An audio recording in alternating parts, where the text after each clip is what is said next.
just as it's coming live for everyone, I'm just going to open up the live chat. There's a few people there. So hi, John and Eddie. Fantastic. Oh, yeah, just before we go properly live, Eddie's in the chat.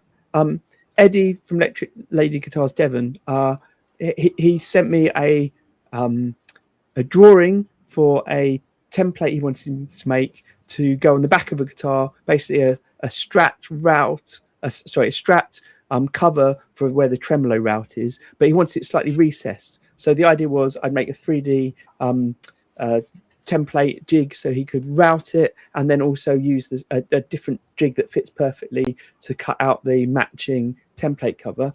And he sent me some dimensions. I said they looked slightly wrong, but I wasn't 100% sure.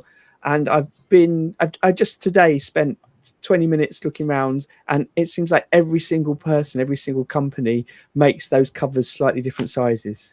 Yeah. So I'm trying to work out if there is a proper, like, original Fender standard, but I think even Fender, I'm not 100% sure on this yet, even Fender didn't have a standard. Yeah, that's a tough one. It's kind of like you need to make the templates and then also provide the actual backplate. Yeah, exactly. So what I'm thinking of doing is having a set where it's the templates, the different backplates, because I was going to do different backplates because they often have different layouts and setups, but then do a variation of sizes. So people, because once I've got the shape, to change the size slightly is quite straightforward. So if I'm just doing that all as a group of templates, someone can download, that's fine. And one other thing that I found out that was pretty mad is I've been under the impression that setting up a Strat bridge so that it's a floating bridge so that your tremolo can go up and down both ways was something that people could do as a sort of mod because everyone has them decked down. And I just assume they're always decked down, but it turns out they come out of the factory, Fender factory, floating, which everyone knows apart from me. I feel like an idiot. You didn't get the memo, did you? No. I don't know why that. Yeah, I think because I've just seen so many people say, don't forget you can also do this with your bridge. I guess people are just lazy and screw it down all the way. Yeah. Anyway, I like it when it floats because I've been a Strat player for years. Because it feels, to me, it feels more slinky. Like, you know, it's a little bit like loosey goosey. I like that. Yeah, a little bit of what's Dick Dale? Surf guitar sort of feel, I think. Anyway, listen. Welcome to the Guitar Builders Collective chat. We were just saying offline, just before Ray joined us, that we do this just for us to have a chat, a little catch up. There's regulars that are in the live stream, in the chat, and in fact, I found out today that Alan from Rough Boy Guitars isn't going to be in the chat today, and he said he's been in every chat for a year, and this is the first one he couldn't make, which is crazy that people watch us so often, because it is basically a bit of a stream of consciousness, us talking about different things. But the last few weeks, we've had much more views than normal on the channel, and we think it's because we're name dropping people in the video title. So 1 week we had Dweezil Zappa because we were talking about him at NAMM and his interview with Shark Guitars. So that's 3 weeks ago. Then we had Paul from Mild House Studios on Anderton's TV. So we mentioned them and they were in the thumbnail. Maybe that gave us extra views. And then last week we had Nathan Cordy. We mentioned him and that gave us more views. So if anyone's in the chat now who can quickly think of someone we should name drop and maybe quickly show for a few seconds so we can put them in the thumbnail, let us know. Yeah, it'll work. But if you're here for us, thank you.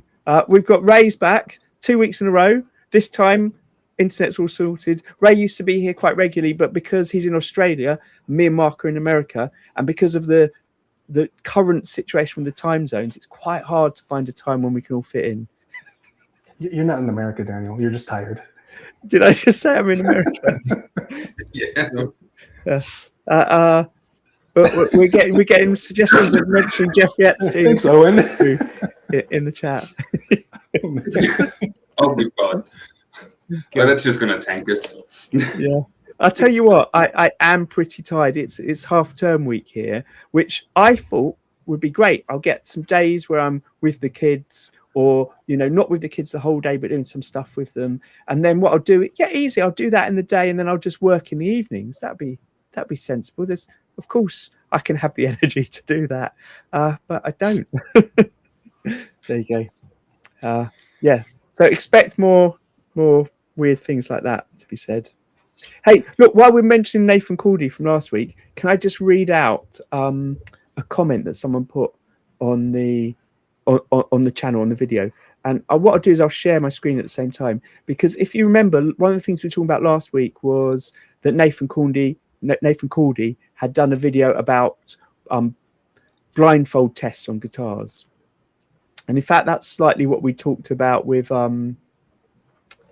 in that video with Paul from Mile House Studios. But somebody left a comment who's a blind guitarist who finds these blind tests funny, and the reasons why were so interesting. So let me read it to you.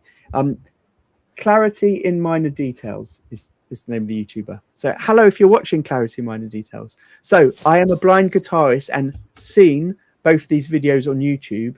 I find these blindfolds videos usually funny. I have numerous guitars and it's all about the body instrument interface for me. I did find it interesting John limited to such a narrow spectrum. It isn't like you always look when you adjust a knob or such. So if you remember, one of the things that John Cordy did is he held his guitars with the blindfold on, but tried not to touch the body too much, because touching the body would give away which guitar it was. What he wanted to do was just play the guitar and see if just by playing it he could tell which guitar it was, and that meant not feeling the controls, not feeling the body, just feeling the neck and the strings. And he found it hard. For me, back to the quote here, for me, I identify an instrument quite heavily based on the neck, the frets, the back, etc., and resort to controls, bridges, etc. when in similar families of guitar or maker. One of the things I've been trying to get builders to understand that tactile matter too, especially in landmarking for navigation or adjustment. For example, volume tone knobs used to have embossed pointer marks so you could understand its position without looking and adjust. And that's nearly impossible to get now. He has no dot markers for my use guitars. So I have to play one for a few moments to locate the 5th, the 9th and 12th frets with some certainty. It's these details that he feels guitars miss out on, as though it would help anyone in situations of poor lighting or impairment. There is the whole issue of sightlessness guitar setup. What I would say about that is it's so interesting. Oh, it's so interesting. Yeah. Like this opens up like so many like options for builders to think about, you know, like that kind of tactile feel that we don't think about ever. Like, yeah, why don't we have some kind of like thumb indicator to, you know, figure out what fret you're on? Like, there's just so many options now. It's crazy to think about. Yeah, I think that like a few of those things, like the positioning of the control knobs, and the idea of playing in poor light conditions where you can't see properly. I played as a bass player. I played lots of gigs where I was at the back, sometimes behind the drummer in small venues, and couldn't really see what I was doing. Sort of all right, but it does make a difference being able to know off the bat before you play a note if your volume's all the way up or down. And I particularly like domed control knobs that like the chrome domes with no numbers on it. So that doesn't help at all.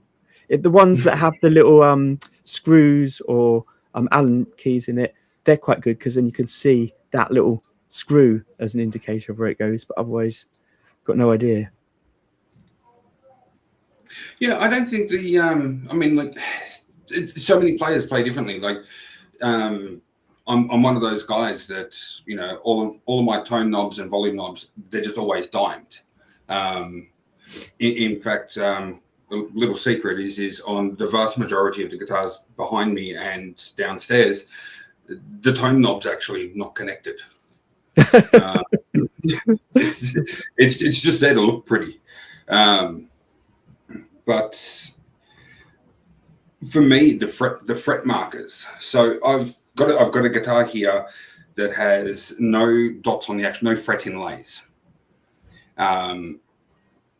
But it also has no actual fret markers on the side of the neck. And that thing is an absolute bastard to play. And I've always thought that it wouldn't really matter. Like, I know where the frets are. My fingers know where to go.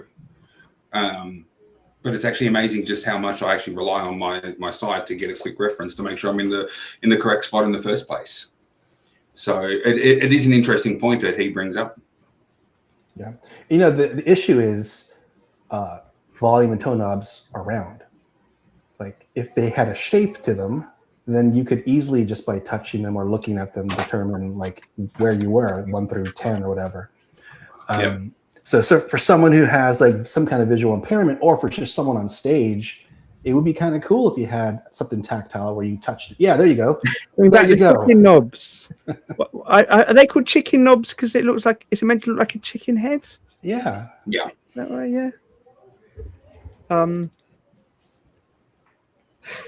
Someone said, Ray, your illusions have been revealed. Just a straight output. Yeah. Yeah, you know, I do have 2 guitars that are like that. Yeah, not even the volume knob actually works. I actually like fretboards without fret markers on the front, but I couldn't do without side dots. So I learned when I first started to play, I learned classical guitar, and we were told straight away by a teacher to Tipex dots on the side dots because a lot of classical guitars just don't have side dots on, and that really helped. I just get lost.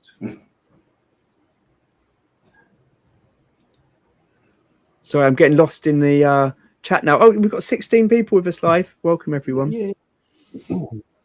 Yeah, or maybe it's the mention of Prince Andrew that has driven through people over here.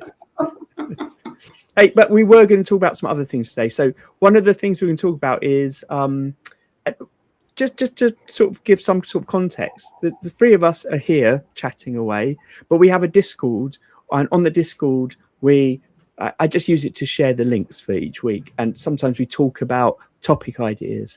And what I really hope is if anyone who's watching now in the live chat or in the future wants to join the Discord, just send me a message. I'll send you a link, and maybe you can suggest things for us to talk about. But also that means you'll have the link each week, so you can just click the link and join us live if you want.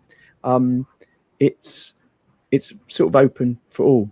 But Dan in the chat suggested, Dan's been a guest on before, you might know, he came on when we were talking about, I think it might have even before I met you, Ray, we were talking about CNC design and sort of hybrid builds of CNC and handmade stuff. So he was talking through a lot of CAD in the way that when you've been on before, you've talked about CAD. And if for those of you that don't know, before we did this weekly live chat like this, we used to do kind of 1.5 hour long in-depth interviews with people. So Ray was on as an interview, and that's a bit more focused, not as off the rails as this. Yeah, he suggested a question, a topic, and I put that question into the Guitar Builders Collective Facebook group.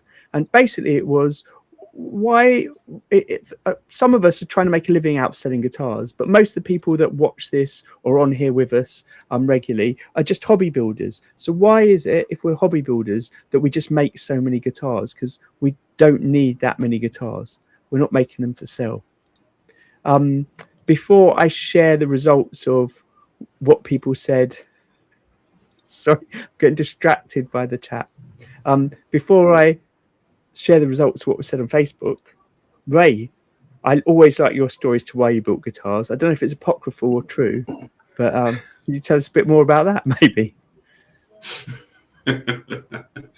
Long story short is they told me I couldn't, and not because of anything to do with me. It's just the methods that I use. So those who know about my guitars and Tasmaniac guitars will know that none of the bodies are made from wood. They're all made using 3D printers. Some are multi-part, some are single piece, and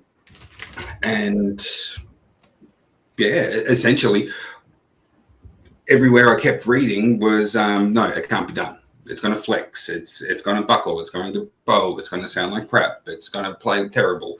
It's going to feel weird. It's going to, it's not going to have a good balance, and it's going to neck dive like crazy. But right throughout everywhere I was reading, when I was researching about it, no one could really answer why you can't do it. They'd give me a whole bunch of reasons of why, but no one would actually explain why. So I thought, well, it's got to find out. Need to find out. And from there, I found out that, I designed my very first one, I looked at a whole bunch of other 3D printed guitars that had been made, and I very quickly worked out why those ones didn't work. Or people, as I also find out that people seem to think that the guitar they've just built is working fine, but when I start looking at it, I see a lot of things that are sort of glaringly obvious that it's like that's a problem. For instance, I see square neck pockets. No, neck pockets that don't have a taper, they're just a straight rectangle. They're not shaped to the neck or anything like that. So once I started to iron out all of those issues, I started to find that you actually can. You absolutely can make 3D printed guitars that seem to last. You know, some of mine are going on 4 years old now. And one of those is a bass guitar that always seems to be in tune better than any other guitar that I own. And all of those reasons that people kept telling me, you can't do it. I approached each and every single design with a way of fixing that issue. So I know that in many ways, what you're saying is people said you couldn't do it and you've proved you can do it.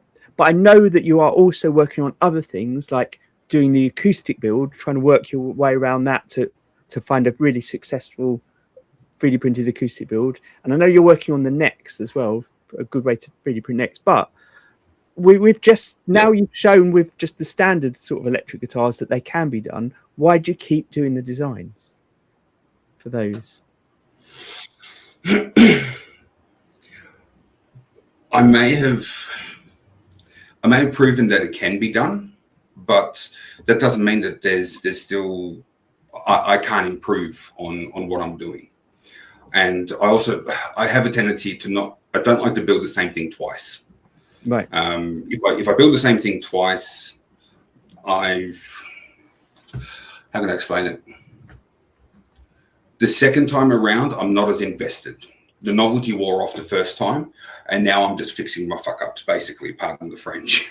But that's what I'm doing, and I don't like doing that. So what I'd rather do is work on a whole new design and, you know, basically not make that same mistake again, which usually means that I fix one fault, but then I find another area that I improve on the design on. And that goes into a lot of the other reasons that I make so many damn guitars, is that you guys have all accepted me as a guitar maker or as a guitar builder, and I love you for that. But the vast majority of guitar builders out there, they don't. And they struggle with the fact that this is a guitar made from plastic, as they call it. I call them tone polymers. Thank you very much. But one of the reasons that I'm doing this is that I'm trying to get other luthiers and traditional guitar players to understand that there are alternative methods and ways of doing things. You know, there's the old thing of, well, you know, the best material to make a guitar out of is wood. Why? Why is it wood? Is it because when we first started building guitars, that was made the most logical sense? And does it still make the most logical sense? Maybe, probably. It does, but that is continuously evolving and changing. So my little journey is basically bringing that awareness to as many other people as possible that there are alternatives. Yeah. And whether that's, you know, focusing on like Fender's cardboard guitar or the guitars made from concrete, which, you know, I don't know if I agree with that one, just purely from a playability standpoint.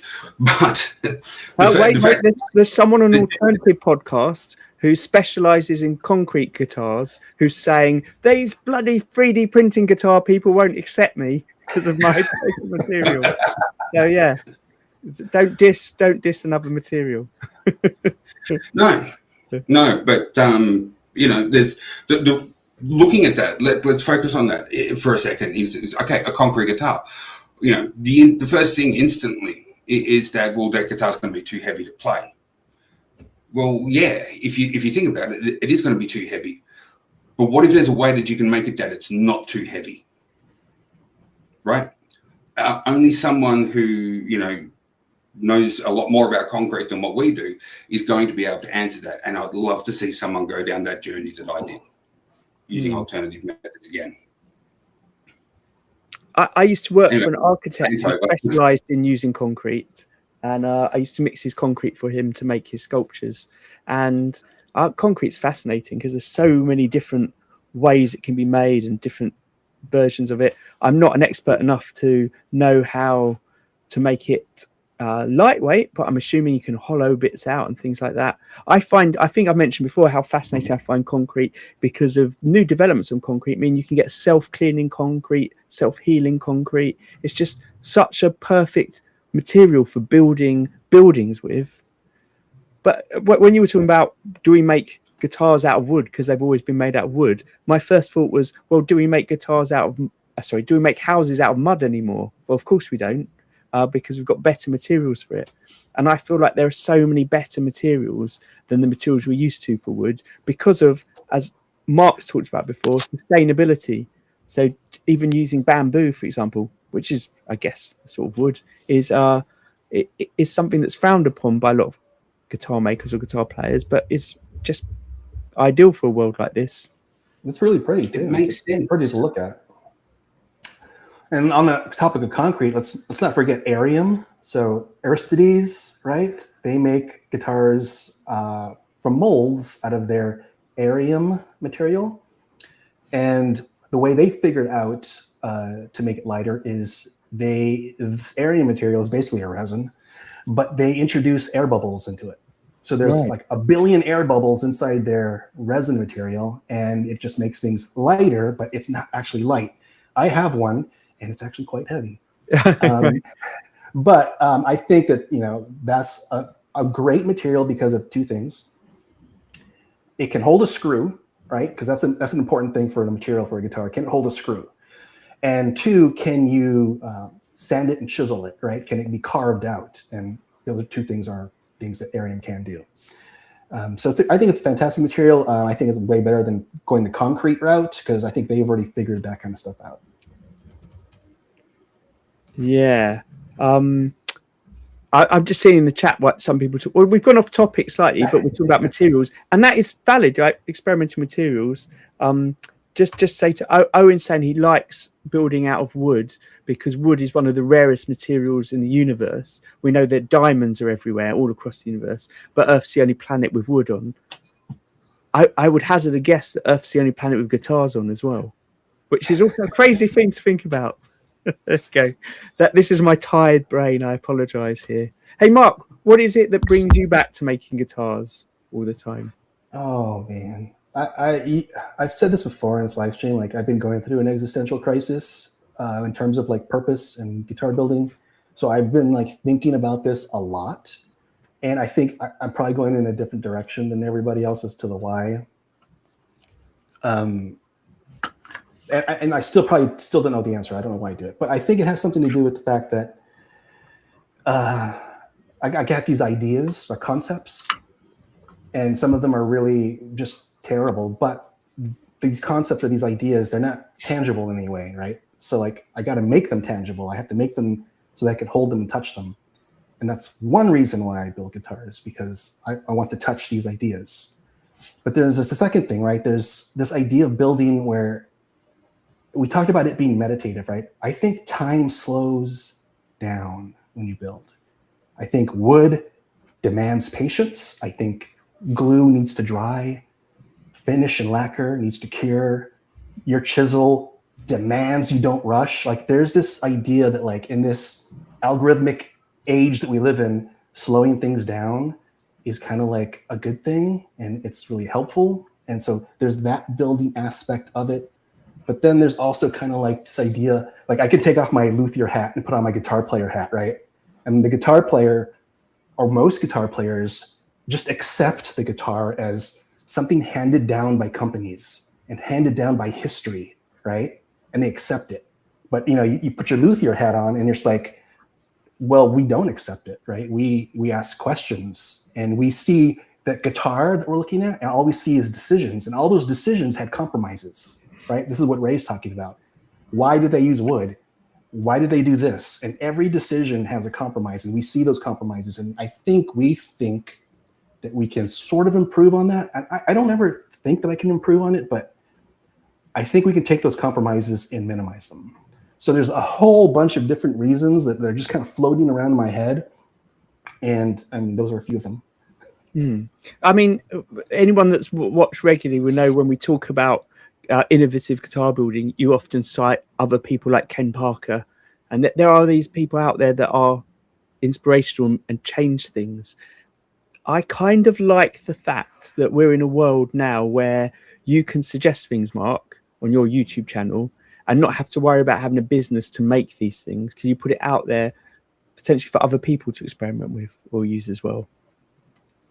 Yeah, I think that's so my background's partly in education and teaching people, and one of the things I love about education and teaching people is knowing that you're giving people skills to do creative things and do things that they didn't know they could do or haven't done before. And I feel that's what YouTube's about, and I feel like some of what you're doing, some of what I'm doing when I'm making things and making videos is just to encourage people to create. And I when I hear both of you talking, it reminds me of one person in particular, which is Adam Savage. So I don't remember when it was, 5 or 6 years ago. It might have been in lockdown. It might have been just before lockdown. I started watching Adam Savage on YouTube. I'm not being aware of him as a TV celebrity because he wasn't in this country. But his passion about making and his passion about tools and materials and processes, I think that's an exemplar of what it is about building that I like, which is just having that opportunity to create things and express creativity. I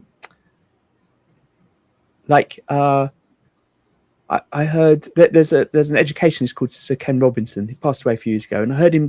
I'm going to totally butcher his quote, but I heard him say the other day that you don't ever say someone's creative if they aren't making things.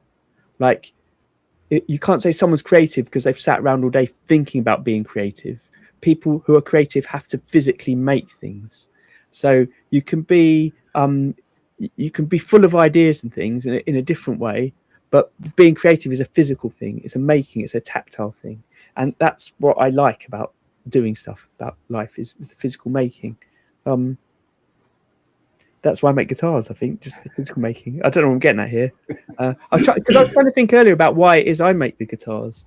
And often it's just because I just have an idea for something that I think will look good on a guitar, incorporating the guitar. And that very often comes from seeing other things that aren't necessarily guitars, other things that are built or made that have electronics in or use different materials or are painted in a certain way. And I think, the guitar's the thing, because somehow I've fallen into guitars. If I had fallen into something else, I think I'd be having all these thoughts on that other instrument or on that other thing, whatever that is.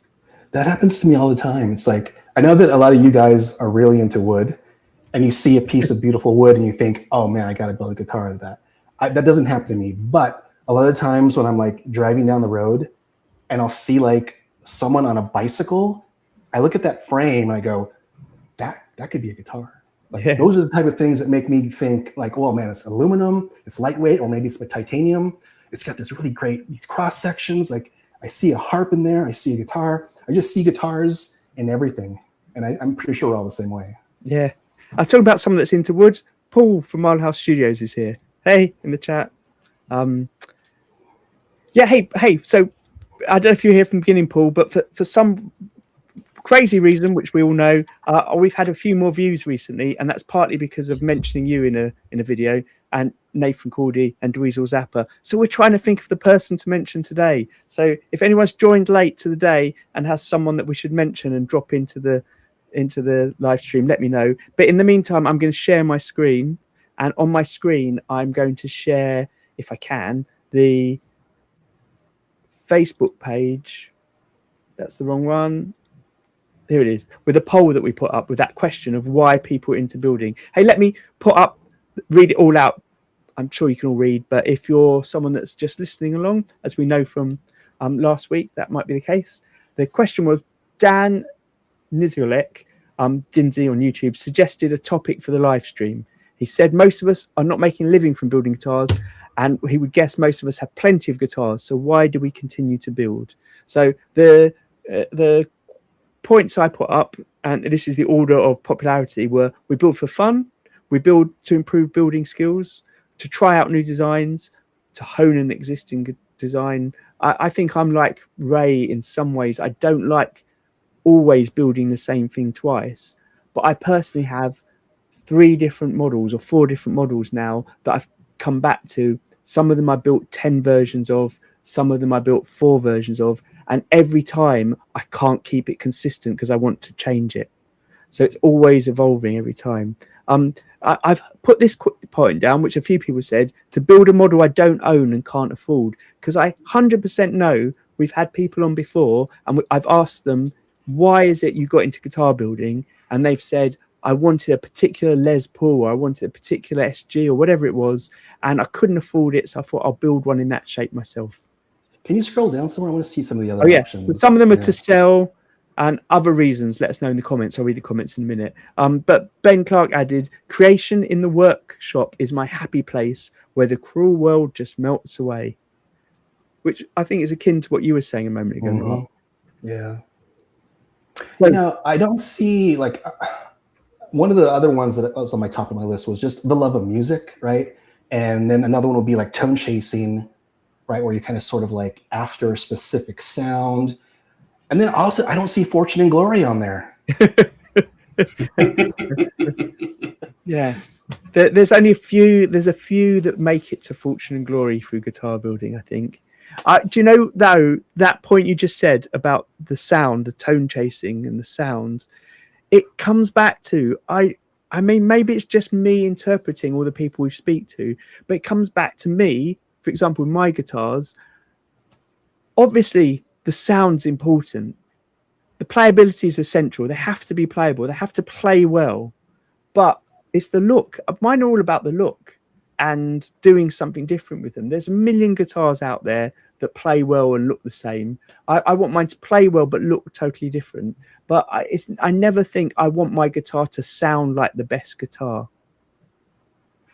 which just seems weird because it is an instrument. But it's aesthetic to me. It's an aesthetic thing. For sure. Yeah, I'm with you. Hey, look, so we've got Todd from Sweet Tea Guitars. He's got another comment, which I'll read, which on a different post I'll read later, because he said he might not be able to be here today. But he builds to soothe the savage beast. And because once he built one, he knew that would never be enough. And he builds because he feels like he was meant to, which I thought was quite a cool comment. And someone's put in response, I build because the best way to get exactly what you want is to build it yourself.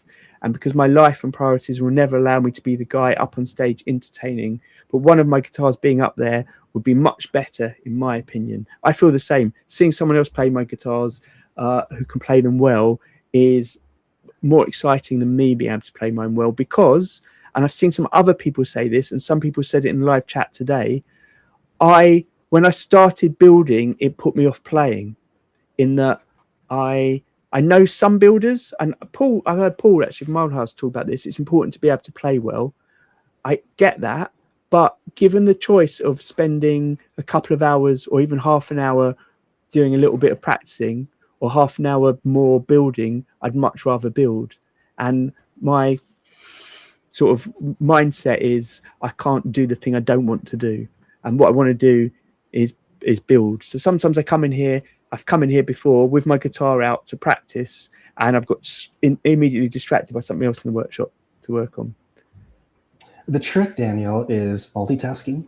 So, like, I know a lot of us probably like watch a lot of television or stream a lot of shows. For me, it's on the couch. Like, I don't ever plug a guitar in ever. Like, I have a guitar in every single room of my house. I have one by my couch. I pick it up all the time when I'm on the couch. When I'm watching TV with my family, I've got a guitar in my lap. It drives them crazy, but it still gives me time to kind of like move the fingers around and practice. Like, it's just multitasking.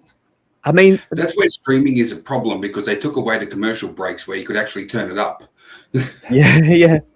You know, with my daughters potentially getting into guitar, maybe I can get away with doing that in the house. But I stream and watch a lot of things. I listen to a lot of audiobooks, but I do it all while I'm building. Like in the workshop here, I'll have Netflix on while I'm sanding something or while I'm painting guitar. So that's the equivalent of playing along. And when I'm at home, when I'm in the house, I don't spend a lot of time just sat on a sofa watching telly, really. Oh, I spent hours on the sofa watching telly. Yeah, no, because I'll come in here to do that. We have weird hours in our house, so like I tell you, I'm up at 5 most mornings. I'm often in bed by 8. So that time when I'm in the house is normally with the kids or doing the washing. So much washing. No one tells you when you're having a family how much washing is involved. Especially when the rest of my family are absolutely obsessed with clothes. God. Anyway, that's off topic here. Judson Riviera has said, I think the pursuit of creativity alone is a worthy endeavor. Oh, this was an interesting comment. Nugent said, fulfill his service. His actual businesses are a little coffee shop and teaching guitars, but his side gig is repair, rebuilding and building from scratch, little by little, from repair to actually building real stuff over about 3 years. He's not sure if he can grow bigger, but at least his hands are busy, less overthinking. It's a micro market. I like this idea of someone that sort of does it on the side, but it sort of grows into being something a bit bigger. I think Owen said in the chat just now, he's doing it for the fun of building it, but cheekily he said that maybe there's something in there for retirement to keep building and sell. I can't imagine ever retiring from making, personally.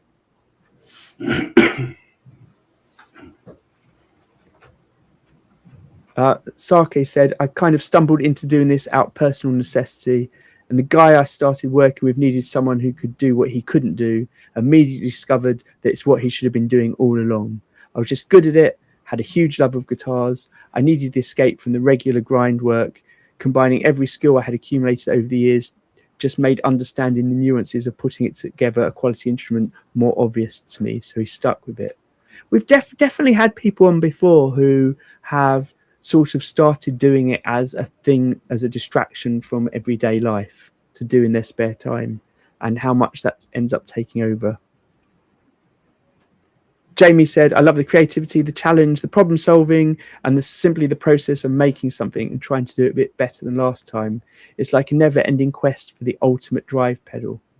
I want to put out there that it's just bonkers if you've built a guitar that before you built that guitar, it wasn't a guitar. It was just a collection of things, and you converted it into a guitar. Making things is mad. The fact that you can go, this sounds ridiculous, right? Lack of sleep. This idea that you can create literally something from nothing. And I know there are I meet people all the time who are in awe of that being a thing because they don't think they can make, they don't think they can build.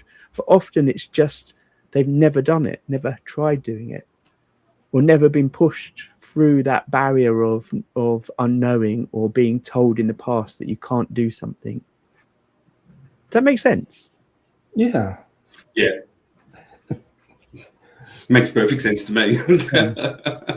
Yeah, it's like go back to when you're watching something and say when you're watching a film, at some point that film did not exist in anyone's mind in any way whatsoever, but somehow someone's come up with a concept, they've seen it through, loads of other people have been involved. I know what we do is often a one-person endeavor, but and then it becomes a thing that other people are inspired by. And I just find that's creativity is amazing for that reason. Can I just touch on something with Jamie said? Yeah, of course. The never-ending quest for the ultimate drive pedal. I am absolutely one of those guys. I have way too many drive pedals. Many of them look exactly the same and do the exact same thing, but I promise you they are all different. I just want to say I have found my next build, my next drive pedal I need to make. Check out Mark's latest video. Oh, yeah. That thing is amazing. I love that one, man. Oh, thank you. Thanks. And I have a spot not on my pedal board, right here on my desk for it. Sweet. Hey, I watched the video, Mark, but I don't remember. Have you put up like the 3D printing files and schematics on your website? Yes. Yeah. If you don't have to 3D print enclosure, I would definitely recommend, a metal enclosure, something that's, you can ground and shield. But I 3D printed mine because, I definitely wanted something to look a little bit different, and the design is unique. But no, it's unnecessary. I know we're getting off topic too. No, I like pointy guitars, so I like pointy pedals. Yeah, there you go. Hey, so I used to have in here. I've got a roll up on my setup desk where I set everything up. I've got all my equipment for setup. I've got my tuner, and my tuner goes into a Roland monitor, so small monitor, which gives quite clear sound. It's portable and it's quite loud, so it's ideal for there. But I used to have a Behringer pedal. It was a clone of a Boss, but I can't remember what the Boss one was. But essentially, it was an amp modeler. It had 3 different amp settings on it, and each amp setting then had different gain options on it. It was rubbish, but it just transformed having that little monitor there. And there's something special about it. It was just on the wall next to my tuner, so I could just switch it on and off. Something about having a little pedal on the desk that sort of changed the setup for me. So the idea of having a really good one there is quite a good idea. It's made me think about doing that. I haven't got time to build one, but maybe I'll dig one out. I think I told you last weekend I had planned to go for all my pedals, work out what I liked about them. Maybe it would inspire me to play some more, and then I could eBay some, not necessarily to buy new tools for the workshop, but I could eBay some for various reasons. I ended up sleeping almost all weekend. Maybe I'm not well. Maybe that's what's going on. I don't know.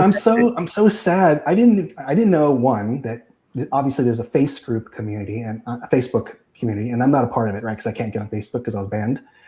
But it makes me so sad. I'm so jealous that everybody's chatting and sharing. There's a huge community on Facebook, and I'm just not a part of it because I can't be. Yeah, I'm totally gutted. I wish I could pinpoint everyone or direct people to the actual episode where you talked about what happened. But Mark, all you need to know is Mark is banned from Facebook. That's why I'm not there with you guys. Yeah, but I just put up here.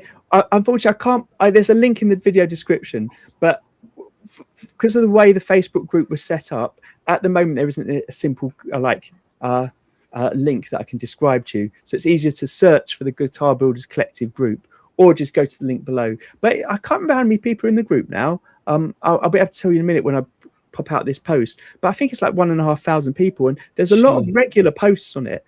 And the posts are about guitar building and about what inspires us. And it's a place to 100% to share what you're building, get some feedback on it, get some inspiration, show people, see other people's ideas and help them with their questions. It's a really good community. And unlike some of the other Facebook pages, it's very friendly. I don't remember ever seeing anyone say anything negative on it, or anyone suggest a solution to a problem that someone's got as if it's the definite right solution and everybody else is wrong, even though that person's never done it themselves before, which seems to be quite common on some of the luthier pages. Yeah. Trent. Oh, sorry. Oh no, sorry. This whole thing about community and all these builders sharing, it also goes back to our original question of like, why do we build? And it also made me think about like us building as sort of like a quiet rebellion, or like a resistance against like commercialism and big companies. Like it almost feels like we make these beautiful but unnecessary guitars, right? Because you can go buy a guitar for like $100, right? It feels like a quiet resistance almost. Yeah. But one thing we're not really talking about, and actually I don't notice many people in the Guitar Builders Collective Facebook group that do what I'm about to say. But one thing we're not talking about is just customizing guitars. Like, because a lot of what I do for people is, what people pay me to do is they give me a guitar and I customize it. And in many ways, when I'm ripping off a paint job that a company's put on, what you're saying there, it feels a bit like Resistance, because sometimes you find out that company's dirty secrets. Like I think I mentioned before, when I took apart a Fender Player 2 Series Strat and found out the body was in 5 parts, 5 parts of wood. That was crazy. Yeah. There you go. You don't know what's under solid body guitars. Like what those solid colors, like it could be anything. 4 pieces, 5 pieces. It's crazy. I'm working with someone at the moment for a guitar that I think it will come in next month. He's saving up to buy a guitar he really wants, but he wants it relict. And the guitar's like $2,500. But we've been discussing that some of the ideas we have of what we want to do with it and what he wants to do with it, I just can't guarantee I can do it exactly as we think we can until I have the guitar in my hand and find out how thick the paint's been put on, how good the wood is that's hidden underneath. Really, is it actually solid wood, or has it actually got a veneer on it?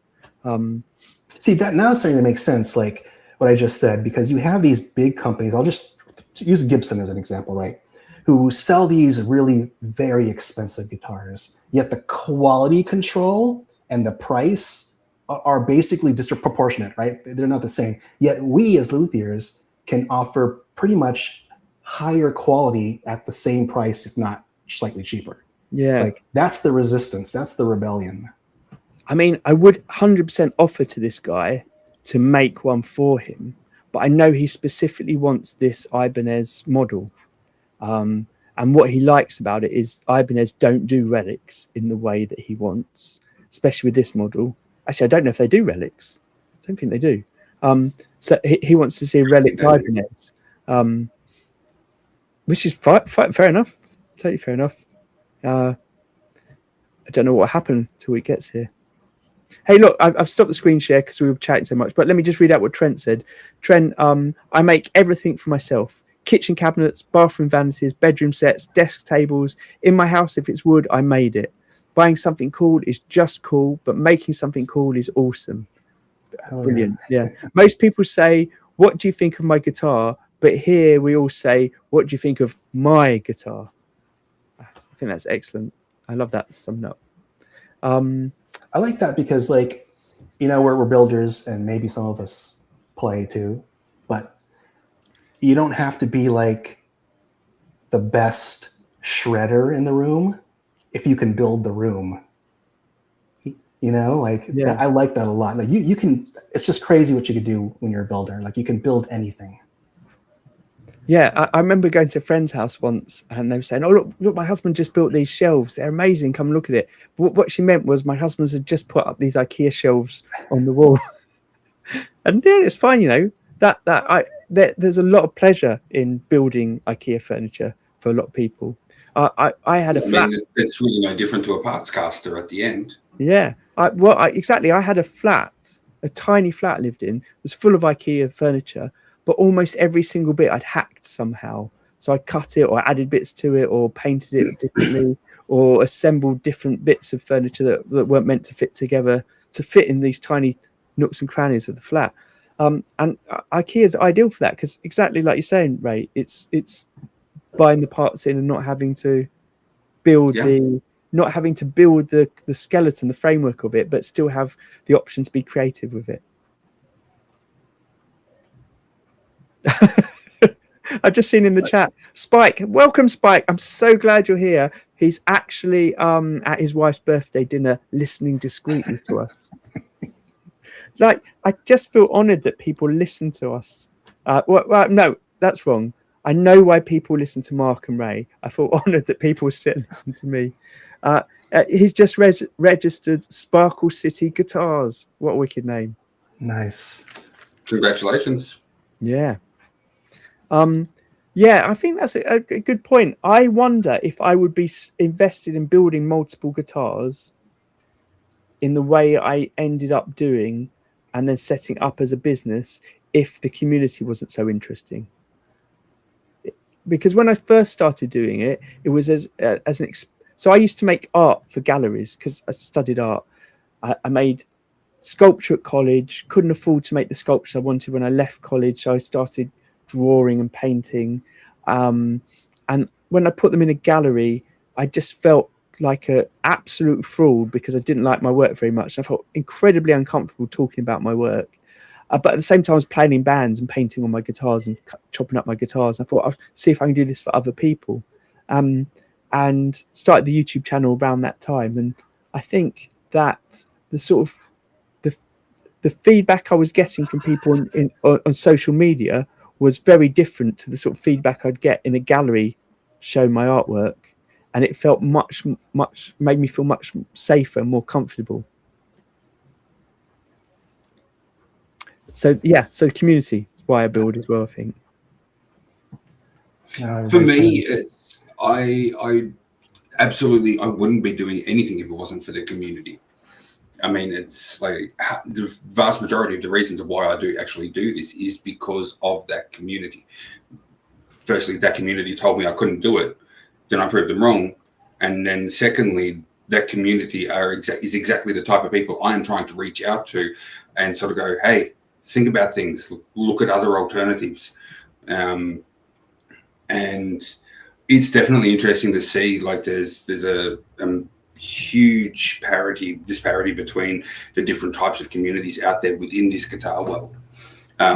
However, what I do find is that the communities that are focused on the building of the actual guitars, they are much more welcoming than anybody or any other group I've ever come across. And then the worst ones, I guess I should say, are the ones that are specific to a particular type of guitar. I think I lasted on the Telecaster community page. I think I lasted about 20 minutes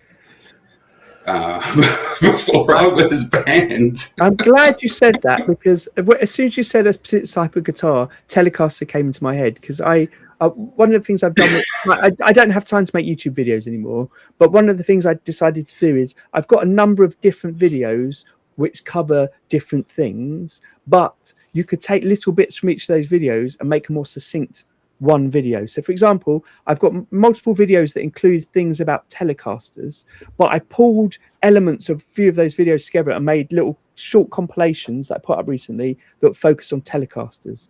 And I shared one of them to a Telecaster forum.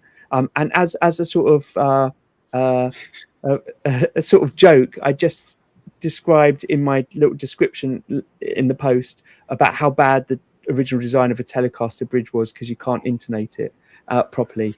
And the comments were, oh, not this topic again. Why do people keep going back to this? And people saying, you're absolutely wrong. Telecaster bridges are perfect. You can absolutely intonate them. Yeah, No, you can't. Very angry. Telecaster players are angry. Yeah, you can get pretty damn close, but on a triple barrel, that D and the G, no way, no sir, not happening. Yeah, maybe it's just my builds. I don't know. I think it's close enough for rock and roll. Yeah, you want it slightly out. Close enough. Yeah. Bit of punk, you want it a bit out. So just to go back, I shared these earlier, but like Neil said,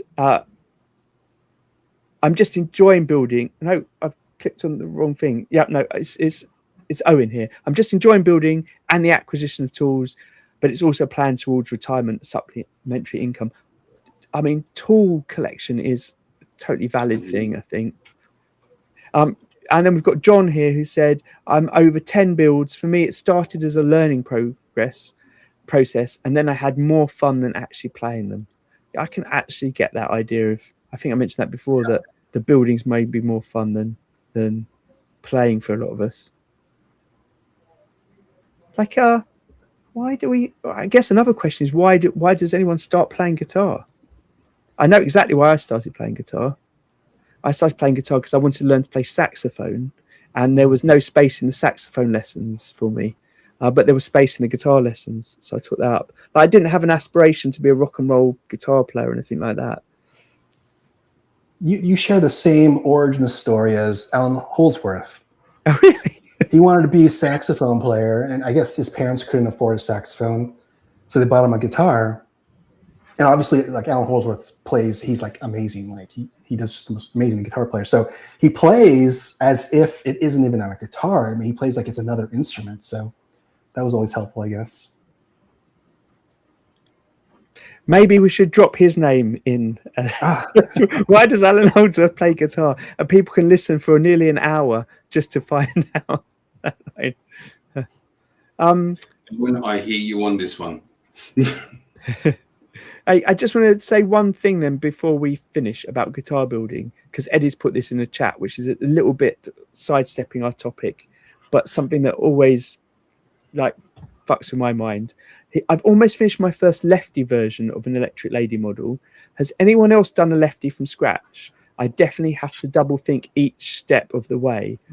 So I have made multiple left-handed guitars where I've put the logo on my headstock upside down, but I've done exactly the same when I built a guitar with reverse headstock and put the logo upside down on that, because it just fucks with me.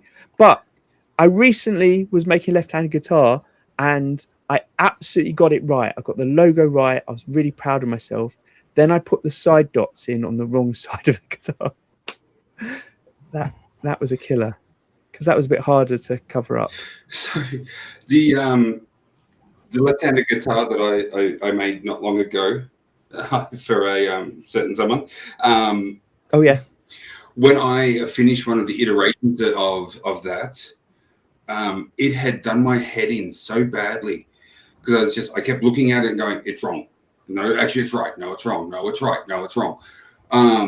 When I actually got the guitar finished and it was time to string it and get it tuned up and start doing the setup on it, I actually had someone else do the setup. I couldn't do it anymore. It was messing with my head too much. I ended up having to pay for someone to pick it up and do everything, because I could no longer focus on it. Yeah. We definitely need to name drop this left-handed person. No? Okay. Yeah. Wait for it. Ray, do you mind just saying who your left-handed person is? Well, he's an Australian YouTuber. Answer on the postcard. It's in the blues. Yeah. Shane from In the Blues. One of the things that I talk about when I work with art students, and it's something that I learned when I did my GCSEs, maybe before then, is when you're making a painting, you want to turn your back to it and hold a mirror up and look at it in reverse, because when you look at it in reverse, it flips what you're used to seeing and you start seeing the slight problems with it. So for example, if you're doing a portrait, you might start noticing the problems. If you're doing a landscape, you might pick up that certain things are out of proportion that you hadn't noticed when you focused on it. And when I design new guitar shapes, I always flip it as well to try and work out, does it still feel natural to me then? And I'm sort of surprised when you're doing a 3D print that you can't, it's not just as easy as pressing a button to flip it all, because there's so many things to flip and so many things to change. It is that easy. You just simply mirror the parts in the software, and it's, hey presto, it comes out, left-handed or weird. But it's still that assembly process that messes with your head. Yeah. I tried to string it, but I kept putting strings on the wrong way. One other thing that took me down a massive rabbit hole as a non-left-handed player is I took one to a guitar show, and when I was at the guitar show, I suddenly realized, are all the volume controls the wrong way around? Like, do they have to turn the other way because the guitar is the other way around? So I went through some forums, and there's a massive mix, right? A lot of guitar companies that make left-handed guitars still wire up the controls all the same way.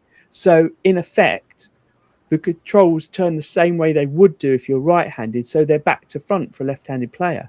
And that means a lot of left-handed, or back to front to what you'd expect it to be. So that means a lot of left-handed players are now used to their guitar knobs turning the wrong way to go up and the wrong way to go down. So they're just used to it, whereas some others prefer it to be a mirror of it all. Because I was trying to work out how I could, is it easy to set up my pots to be reversed, basically? But now I think I don't need to. But so the tricky one for me was, when I was doing it, was the volume pot.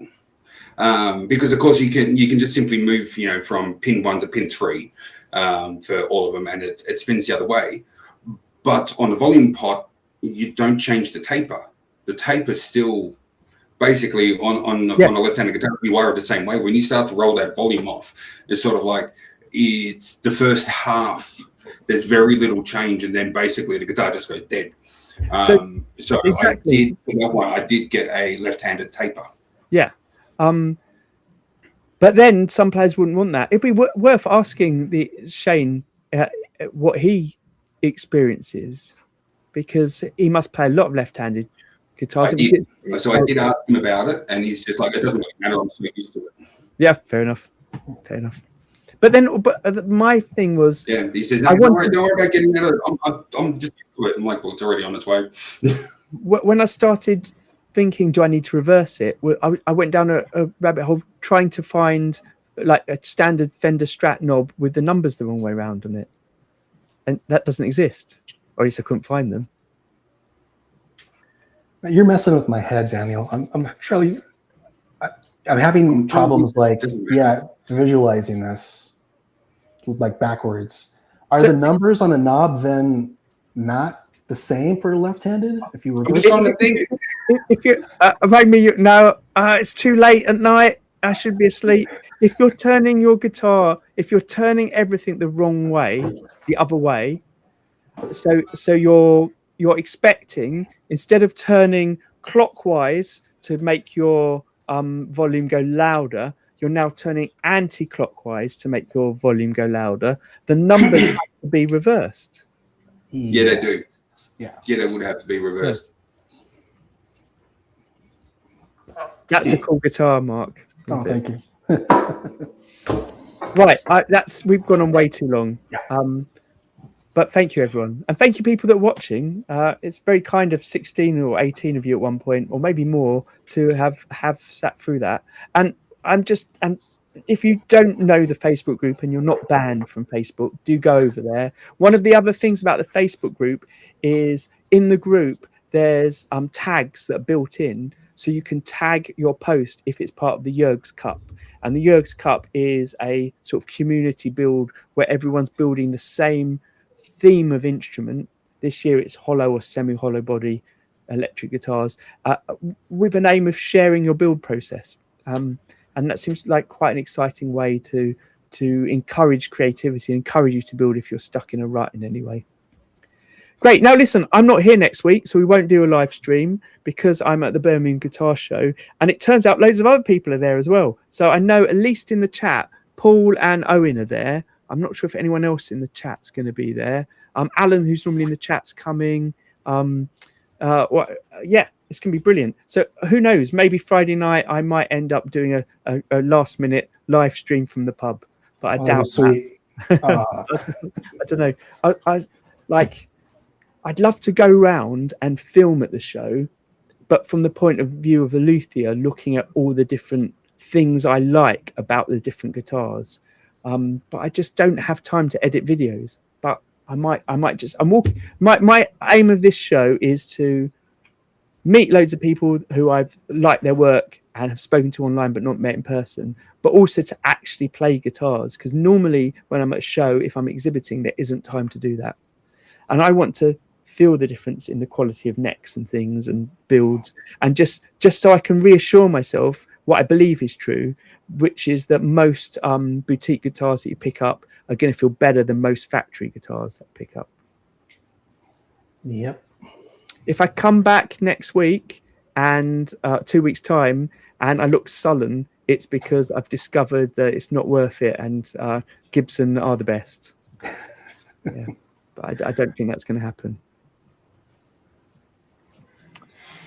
Right, Paul says he's not filming anything there. I'm sure people will be filming you, Paul. Right. Yeah, good night, everyone. Good morning to people in Australia. Right. Take care, everyone. Thanks. Bye.